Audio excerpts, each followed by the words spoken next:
জয় গুরু। নির্ভরতার একমাত্র স্থল পরমপিতা। প্রশ্ন: মন অবসন্ন হলে তাকে ভগবান ডাকতেও ইচ্ছা করে না। শ্রী শ্রী ঠাকুর: তাকে ডাকি না বলেই মন অবসাদগ্রস্ত হয়। মনের কথা না শুনে গুরুর কথা শুনতে হয়।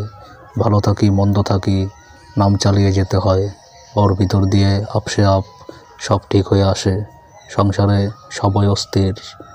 ইষ্টনিষ্ঠা ও বিশ্বাস যদি নিনড় হয়, তাহলে অস্থিরতার তুফানের মধ্যে তুমি পায়ের তলায় একটা স্থির ভূমির সন্ধান পেতে পারো। নির্ভরতার একমাত্র স্থল পরমপিতা, পরম দয়াল তিনি। আমরা যখন তাকে ভুলে থাকি, তখনও তিনি আমাদের ভোলেন না, ছাড়েন না, ধরে থাকেন।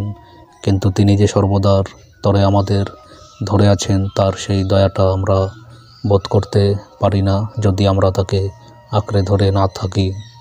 নিজের স্বার্থের কথা, সুখের কথা ভাবতে হয় না, ভাবতে হয় তিনি আমার স্বার্থ, তিনি আমার সুখ, তিনি আমার ইহকাল, তিনি আমার পরকাল, তিনি আমার সব। ফলকথা ভাববার বস্তু একমাত্র তিনি।